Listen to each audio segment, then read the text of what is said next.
बोलिए वृंदावन बिहारी लाल की जय। एक गृहस्थ पति पत्नी को एक बात गांठ में बांध लेना चाहिए, क्योंकि जो निश्चित है वो निश्चित है, और वो यह कि एक ना एक दिन या तो पति पहले जाएगा या पत्नी पहले जाएगी। दो में से एक व्यक्ति को अकेला रहना ही होगा।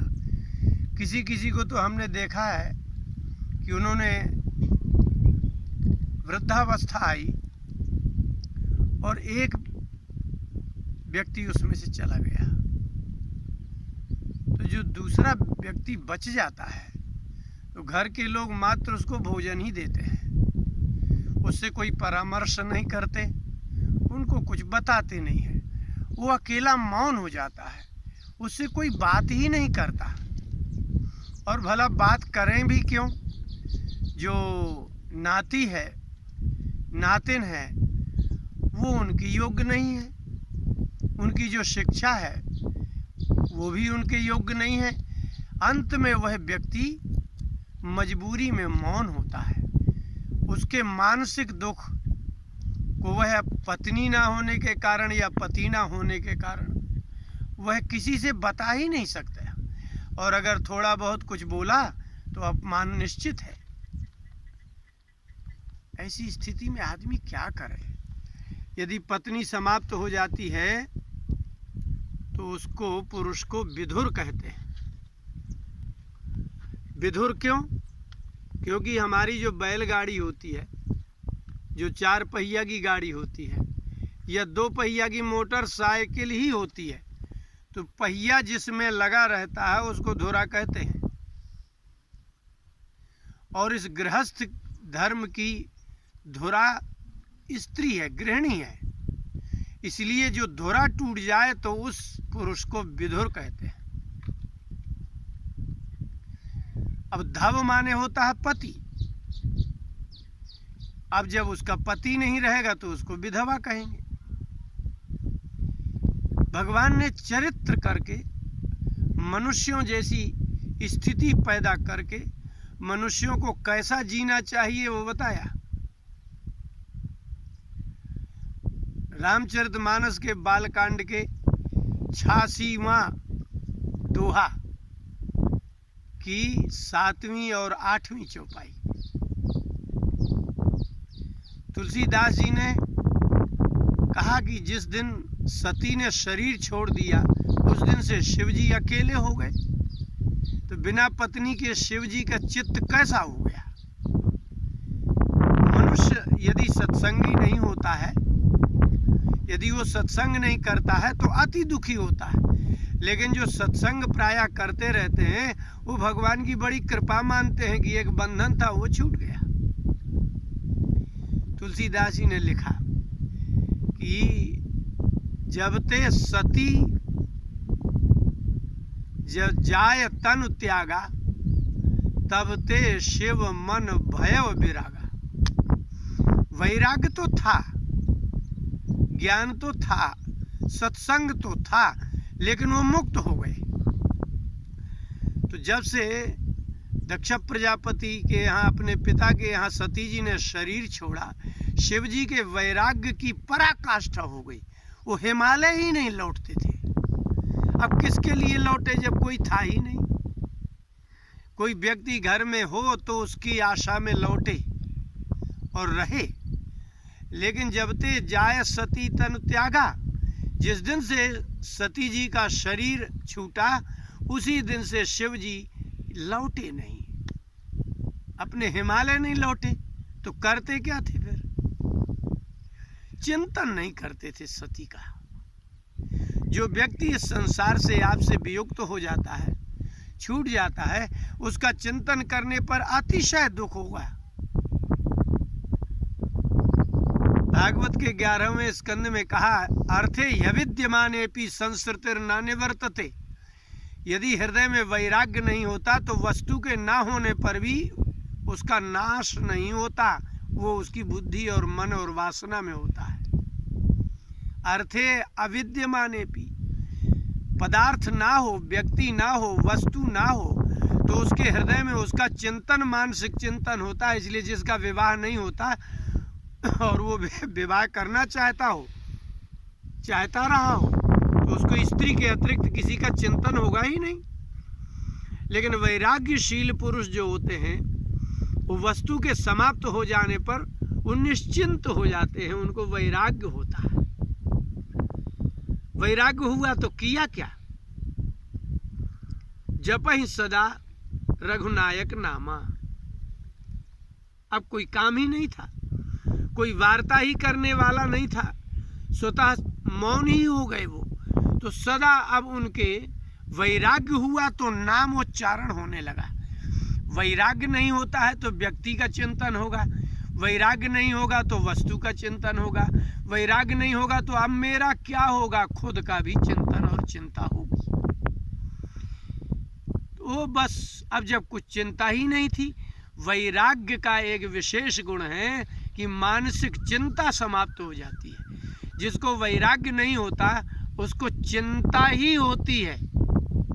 वैराग्य एक अग्नि है जो चिंता का नाश कर देती है। जप ही सदा रघुनायक नामा, जप ही लिखा है। जप क्या है? क्या माला लेकर के नहीं, मुंह से ही बोल रहे हैं, मन से ही बोल रहे हैं, चले जा रहे हैं। और जहां तहां सुनहि राम गुण ग्रामा। अगस्त स्वयं है वो, राम जी का चरित्र उन्होंने स्वयं देखा है। हनुमान जी के रूप में तो वो स्वयं विद्यमान है, और रामचरितमानस का तो स्वयं उनके हृदय में, मानस जो शब्द है उसका अर्थ होता है मनसी भवा मानसा, जो मन में उत्पन्न होता है उसको मानस कहते हैं। रचि महेश निज मानस राखा, पाय सुसमव शिवासन भाखा, सोई रामचरित मानस पर। ये प्रारंभ में तुलसीदास जी ने कहा। मैंने इस ग्रंथ का नाम रामचरितमानस इसलिए लिखा है कि भगवान शिव ने ही अपने मन में राम के चरित्र को रखा है। और पाय सुसमय, जब समय आया तो शिवाजी से, पार्वती जी से कहा, तो वो तो स्वयं राम के चरित्र के प्रत्यक्ष दृष्टा है। उनसे अच्छा वक्ता कौन होगा? प्रत्यक्ष दृष्टा से अधिक वक्ता कोई अच्छा होता ही नहीं। लेकिन जहां तहां सुनहि राम गुण ग्रामा, जहां तहां जाए ऋषि मुनियों के यहाँ गए और चुपचाप बैठ गए। उनने जो जैसा कहा, जैसा राम जी के विषय में कहा, जैसे ही उनके गुणों का ग्राम माने समूह, जब उन्होंने गुणों का बखान करना शुरू किया, शिवजी ने नेत्र बंद कर लिए। उनने क्या कहा, कौन वक्ता है, कौन क्या है, क्या कथन कर रहा है, इस पर ध्यान नहीं दिया। बस राम का नाम लिया, राम का चरित्र गाया, वो सुनते रहे। ये है, ये युक्ति है। यदि पति समाप्त हो जाए तो पत्नी का क्या आदर होने वाला है, बहुएं क्या बात करेंगी उनसे, घर के विषय में, व्यवस्था के विषय में क्या सोचेंगे। इसलिए आप तो स्वतः सिद्ध मौन हो जाएंगे। आपसे जब कोई वार्ता नहीं करेगा तो मौन तो हो ही जाएंगे। तो अब आप भी कुछ सलाह परामर्श मत दीजिए, अपना अपमान क्यों कराएं। आपकी बात किसी को मानना ही नहीं है। जो सबके लिए बनेगा वो आपके लिए बनेगा। आप शांति से भोजन करिए और शेष बचे जीवन में भगवान का नाम लीजिए, और जैसी तैसे जहाँ से मिल जाए भगवान की कथा करिए और कथा सुनिए। यदि आपको सुनने को नहीं मिलता है तो जप ही सदा रघु का नाम लीजिए। समय बीता, शिवजी हिमालय आए। देवताओं ने भगवान नारायण से कहा कि आप जाइए, और पार्वती जी का जन्म हो गया है, पार्वती जी के रूप में सती जी का, उनसे कहिए तो पुनर्विवाह हो जाए।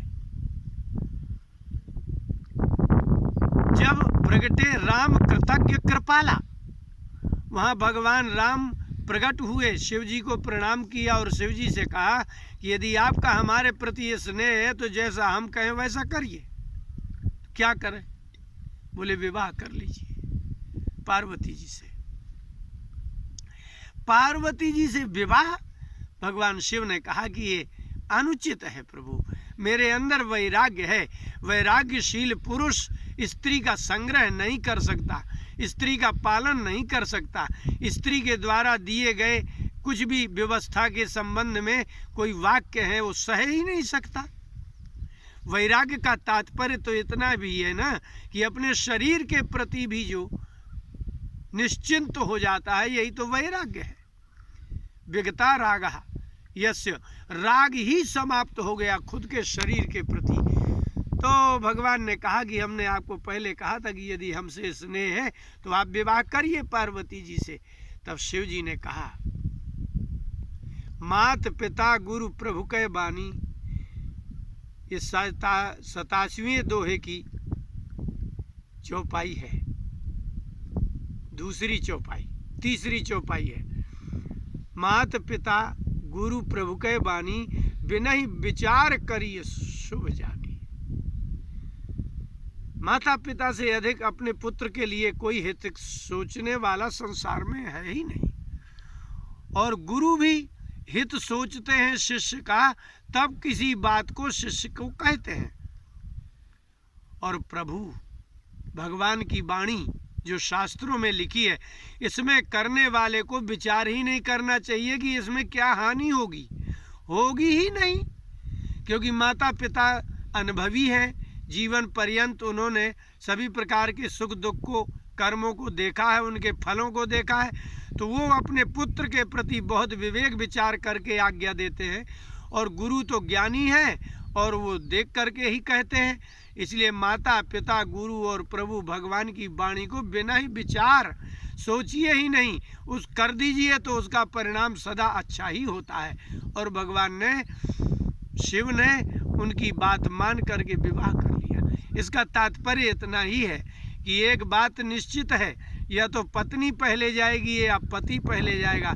कोई लाखों में कभी कोई एकाद ऐसा संयोग बन जाए, ऐसी घटना हो जाए कि यहाँ पति और यहाँ पत्नी दोनों एक साथ शरीर छोड़ दें, ऐसा कभी कभी होता है। नहीं होता ऐसा नहीं है, लेकिन कभी कभी होता है कि ऐसा हो जाए, पर सर्वदा नहीं होता। इसलिए जो पुरुष हैं वो ये दिमाग में डाल लें कि मुझे एक ना एक दिन बिना पत्नी के रहना ही होगा। ऐसा सोच करके अभी से कथा, भगवान की कथा श्रवण और भगवान का जप, भगवान का नाम लेना प्रारंभ कर दें। नहीं तो वृद्धावस्था में सबसे बड़ी दुर्दशा अधिक से अधिक उनकी होती है जिनका मुंह चलता है। मुंह चलेगा तो दो चीजें चलेंगी, जीभ भी चलेगा, भोजन भी चलेगा। इसलिए अभी से ही अपने आप में निवृत्ति परायण हो जाइए, ताकि जो मिल जाए सो भोजन करिए, जो हो रहा हो घर में सो होने दीजिए। जब आप करने लायक ही नहीं है तो आप उनको क्या दोष बता रहे हैं? यदि करने लायक है तो करिए, और नहीं करने लायक है तो अब वो पुत्र कर ही रहे हैं। बाहर निकलिए, महात्माओं के साथ कुछ दिन रहिए, ताकि आपको विरक्ति से बिना पत्नी के, बिना पुत्र के, बिना परिवार के, बिना समाज के रहना आ जाए और आप सीख जाओ। पशु को भी सीख जाता है, यदि पशु को सिखाया जाता है तो पशु भी सीख जाता है। ऐसे ही मनुष्य को अपने घर छोड़ने की विधि वैराग्य है। ना भी वैराग्य हो तो भी महात्माओं के यहाँ कुछ दिन, विरक्त संतों के यहाँ रहें और उनका सत्संग श्रवण करें।